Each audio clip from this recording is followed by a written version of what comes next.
इस विषय को अगर हम देखें तो इसमें दो एस्पेक्ट आते हैं।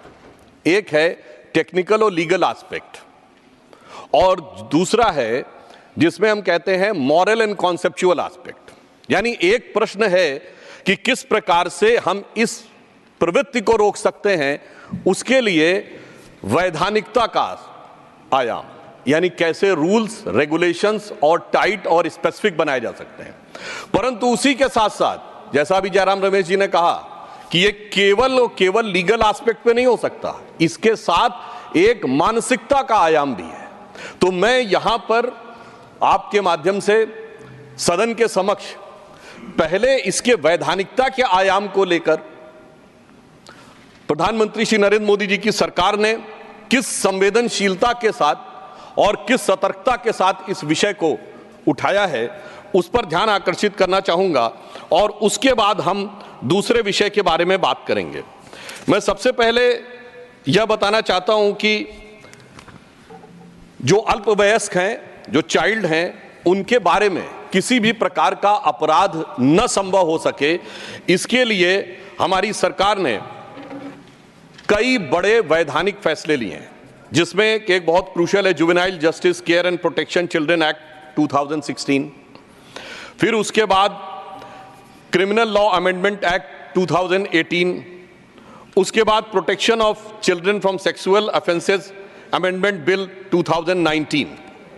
और ये सारे कानून प्रभावी ढंग से लागू हो सकें, इसके लिए भी जो फंक्शनल अरेंजमेंट करने थे, यानी व्यवहारिक व्यवस्थाएं करनी थी, वह भी सरकार ने किया है। जैसे मैं उदाहरण के लिए बताना चाहता हूं, 29 अगस्त 2024 को एक शी बॉक्स लॉन्च किया गया है। This is an IT platform streamline the process of addressing the complaints of sexual harassment and also of the sexual harassment of the women at the working place. इसके साथ साथ एक helpline की व्यवस्था भी सरकार ने की। एक इंटीग्रेटेड चाइल्ड हेल्पलाइन है जो 669 डिस्ट्रिक्ट्स में 669 डिस्ट्रिक्ट्स में ऑपरेशनल है, और लगभग सभी यूनियन टेरिटरीज और IT को इसमें हमारी यूनियन टेरिटरीज और स्टेट्स को कवर करके रखा हुआ है। इसके साथ साथ जो मैंने कहा कि वैधानिकता के साथ मानसिकता से लड़ना भी एक चुनौती है, इसके लिए मंत्रालय ने, माननीय मंत्री महोदय यहां पर उपस्थित हैं, मंत्रालय ने एक कैंपेन चलाया है, that is child marriage free India. क्योंकि जब हम बात करते हैं किसी भी प्रकार के सेक्सुअल अब्यूज की चाइल्ड की, तो उसमें हम ये नहीं कह सकते कि हम कोई ऐसा एक लीगल कवर प्रोवाइड कर देंगे कि जिसकी वजह से हम कह सकते हैं कि साहब यह प्रक्रिया तो एक मैरिज का पार्ट हो गई, तो इस कारण से इसकी आवश्यकता नहीं है। अब मैं यह बताना चाहता हूं कि किस प्रकार से हमारी सरकार ने आने के बाद जो प्रयास किए हैं, उसमें सबसे पहले जो पास्को एक्ट अमेंडमेंट की बात कही गई, ये एक्ट 2012 में UPA की सरकार लाई, परंतु मोदी जी की सरकार ने आने के बाद यह आवश्यकता महसूस की कि बदलते वातावरण में इसको और कठोर और प्रभावी बनाने की आवश्यकता है। इसीलिए सरकार ने, जिसके विषय में राधा मोहन जी ने अभी बताया भी, कि सेक्शन 2, 4, 5, 6, 9, 14, 15, 34, 42, 45 इन एक्ट्स में संशोधन किया, इनको और प्रभावी बनाया, ताकि इनके द्वारा सजा भी कड़ी की जा सके और डेथ पेनल्टी तक की बात इसमें की जा सके। सेक्शन 4 और 5 जो प्रपोज अमेंडमेंट था, उसमें इस सीमा तक भी दंड का प्रावधान किया गया है कि जिसके द्वारा जिन केसेस में बहुत दुर्दांत अपराध किया गया है, वहां पर मृत्यु दंड का प्रावधान भी किया जाए। इसके अतिरिक्त सबसे बड़ी बात यह थी, सेक्शन 14 और section 15 of the POCSO act 2012 was also amended to address the menace of the child pornography। क्योंकि ये एक ऐसी चीज, जिसका भी उल्लेख कर रहे थे अग्रवाल साहब, ये एक ऐसी चीज है जिसने पिछले 12-15 वर्षों में ज्यादा भयानक और गंभीर रूप धारण किया है। महत्वपूर्ण बात यह थी कि इससे पूर्व का जो एक्ट था, उसमें चाइल्ड पोर्नोग्राफी की कोई प्रॉपर डेफिनेशन नहीं थी। तो जब ये एक्ट आया, तो हमारी सरकार ने उसकी एक प्रॉपर सटीक डेफिनेशन की, ताकि उसको सही ढंग से डिफाइन किया जा सके और उसके द्वारा अपराध करने वाले किसी भी व्यक्ति को बचने का कोई रास्ता न मिल सके। तो जो डेफिनेशन की गई है वो मैं बताना चाहता हूं, any visual depiction of sexually explicit conduct involving a child which includes the photography, video, digital, even computer generated image is indistinguishable from the actual child. इसके साथ आगे उसमें ऐड किया गया additionally, an image created, adapted, modified to depict a child would also be treated as child pornography। ये जो act में ये प्रावधान किया गया है सभापति महोदय, ये और भी प्रभावी बनाने के लिए था, क्योंकि आज हम आर्टिफिशियल इंटेलिजेंस के दौर में आ रहे हैं और बहुत सी ऐसी चीजें हैं कि किसी का भी चेहरा लगाकर किसी भी प्रकार की एक दूसरा किसी के बारे में एक छवि खराब करने और उसे मानसिक रूप से प्रताड़ित करने की व्यवस्था की जा सकती है। तो उसके लिए भी, और इसमें आगे व्यवस्था यह की गई, this would also include the cartoons, animated pictures and others. अर्थात ये एक प्रभावी और व्यापक परिभाषा चाइल्ड पोर्नोग्राफी की इसमें करने का यह प्रयास किया गया, ताकि आने वाले समय में किसी भी प्रकार की कोई भी कानूनी लूपहोल का फायदा व्यक्ति ना उठा सके। परंतु मैं यहां कहना चाहूंगा सर, जब हम कानूनी दृष्टि से एक दौर में इसको मजबूत करने का प्रयास कर रहे हैं, तो कहीं कहीं पर हमें बिल्कुल ईमानदारी से विचार करना होगा कि हम कहीं कानूनी कवर देकर तो कोई प्रयास नहीं कर रहे हैं उन चीजों को छुपाने का। इस संदर्भ में उदाहरण देना चाहूंगा, 14 जून 2013 को केरल की सरकार ने एक आदेश जारी कर दिया कि जो भारत में मैरिज की एज लड़कियों की 18 साल है, उसके नीचे की भी मैरिज को अनुमति प्रदान कर दी जाए।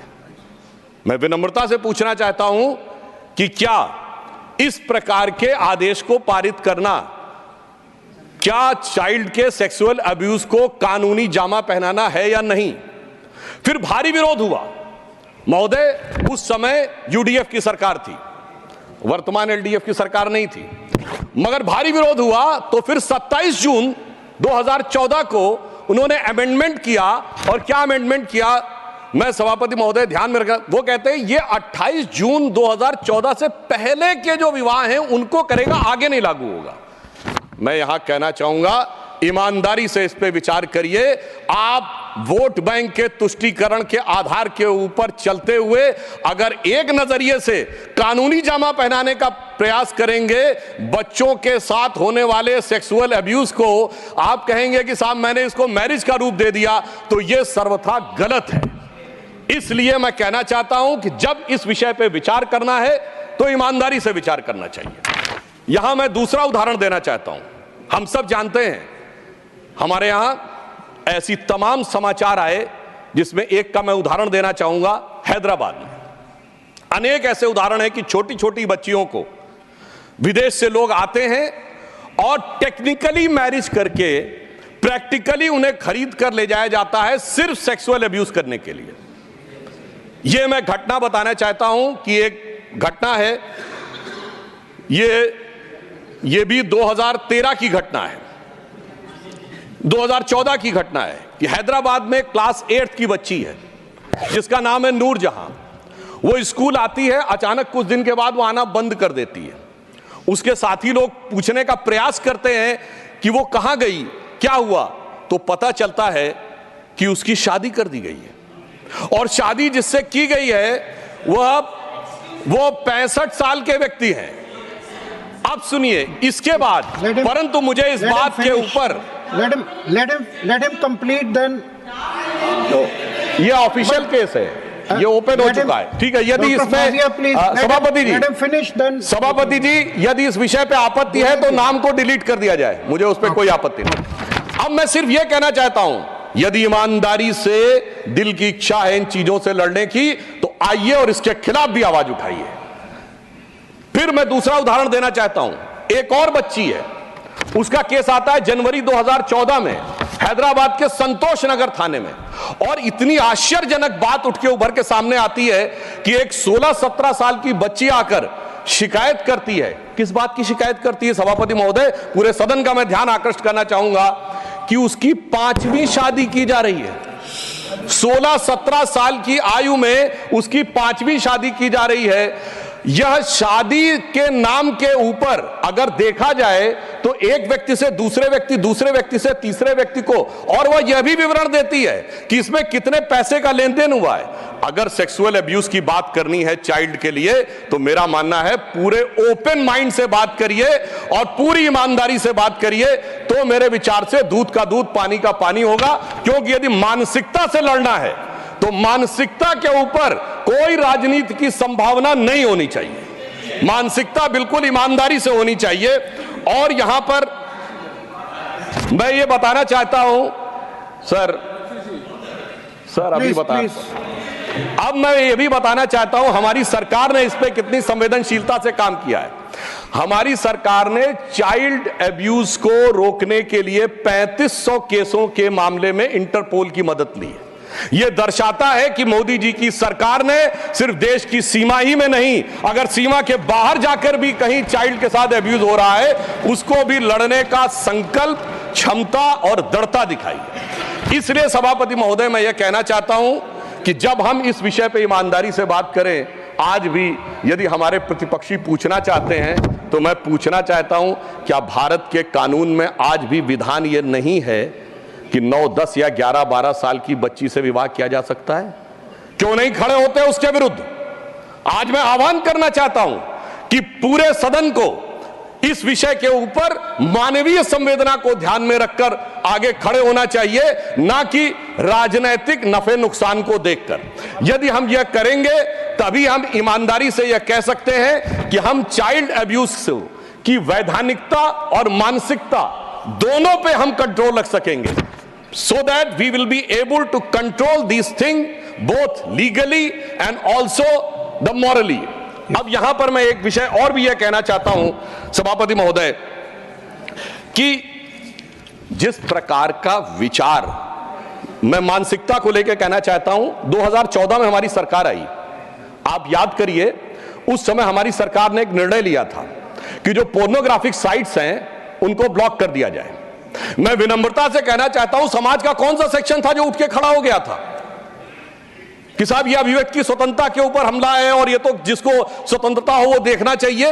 यह इसलिए जरूरी है कि इसी प्रकार की चीजें दिमागों में वो जहर भरती हैं। अगर आप क्रिमिनल डाटा रिकॉर्ड जाके देखें, जितने भी इन्वेस्टिगेशन के जो रिजल्ट्स अवेलेबल हैं उनमें जिन लोगों ने सेक्सुअल अब्यूज बच्चों के साथ किया है, 2 चीजें उनमें जरूर पाई गई हैं सभापति महोदय। एक, वो नशे के आदी हैं, हैवी ड्रंकर्ड स्थिति। दूसरा, उनके फोन्स में पोर्नोग्राफिक क्लिप्स और वो सारी चीजें भारी मात्रा में पाई गई। तो मैं सिर्फ ये कहना चाहता हूं, यदि हमें मानसिकता से लड़ना है तो हम ये भी नहीं कह सकते कि साहब विशेष प्रकार की वेबसाइट्स देखना, अश्लील वेबसाइट्स देखना, तो ये तो व्यक्ति की स्वतंत्रता पर छोड़ दिया जाना चाहिए। ये अल्ट्रा इंडिविजुअलिज्म है, ये इंडिविजुअल फ्रीडम नहीं है, ये अल्ट्रा इंडिविजुअलिज्म है। और नशे जैसी चीज को तो एक व्यक्तिगत स्वतंत्रता मानना चाहिए और कहीं कहीं पर तो सोशल डिग्निटी दी जानी चाहिए। यदि हम इस मानसिकता के साथ चलेंगे तो मेरा मानना है कि हम कभी भी इस चुनौती का सही ढंग से सामना नहीं कर सकते।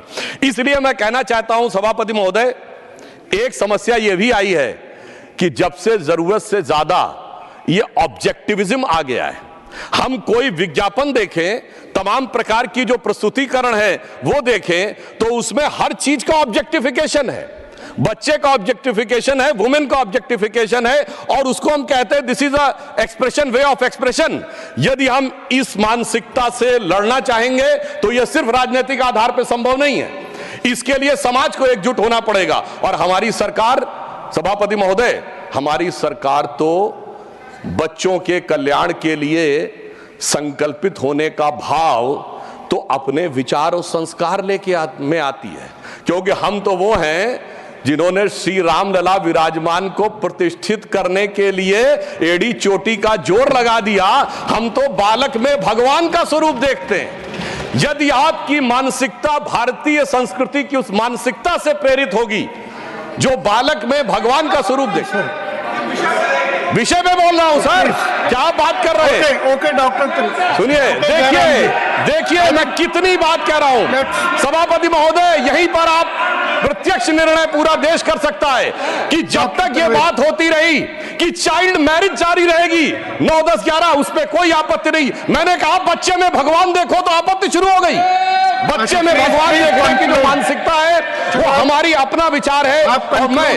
और सिर्फ मैं कंक्लूड कर रहा हूं सभापति जी, हम सिर्फ बच्चे में भगवान नहीं देखते सभापति महोदय, हम तो सारा ब्रह्मांड बच्चे में देखते हैं। चाहे हमारे यहाँ एक नहीं अनेक उदाहरण हैं कि भगवान कृष्ण भी जब बाल कृष्ण थे तो उनके मुंह में ब्रह्मांड दिखा था, और भगवान राम जब बालक राम थे तो याद करिए जो हम ये भजन गाते हैं ना, भय प्रकट कपाला, उसमें क्या लाइन है, ब्रह्मांड निकाया। अब देखिए इनको समस्या क्या हुई वो उस लाइन से एक्सप्लेन कर रहा हूं। ब्रह्मांड निकाया निर्मित माया, रोम रोम प्रतिवेद कहें, सो मम उर्वासी जग उपहासी, सुनत धीर मत थिर न रहे। इसका अर्थ जानते क्या है कि जो संपूर्ण ब्रह्मांड जिनके रोम रोम से बनते हैं वो हमारे, कौशल्या जी कह रही वो हमारे उर में आकर हमारे गर्भ में आप प्रवेश कर गए, ये बड़े बड़े बुद्धिमानों को समझ में नहीं आता है। सुनत धीर मत थिर न रहे, यानी उनकी बुद्धि स्थिर नहीं हो पाती है, वो व्यथित हो जाती है, वो विचलित हो जाती है। वही विचलन आज हमें अपोजिशन में देखना पड़ रहा है। तो मैं अंत में सिर्फ यह कहना चाहूंगा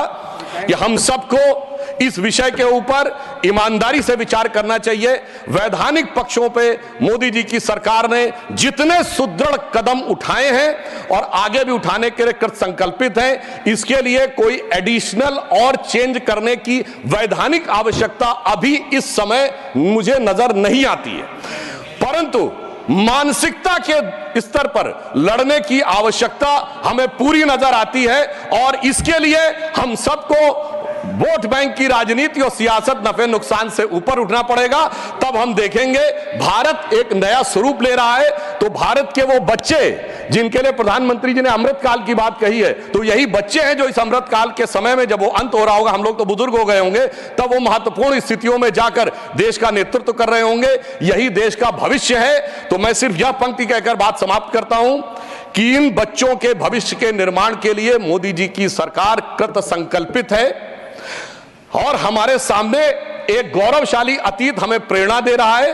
वर्तमान में हम सही मानसिकता पे चले तो गौरवशाली था भूत, यानी भूतकाल पास्ट, गौरवशाली था भूत, भविष्यत भी महान है अगर संभालें आप उसे जो वर्तमान है। धन्यवाद।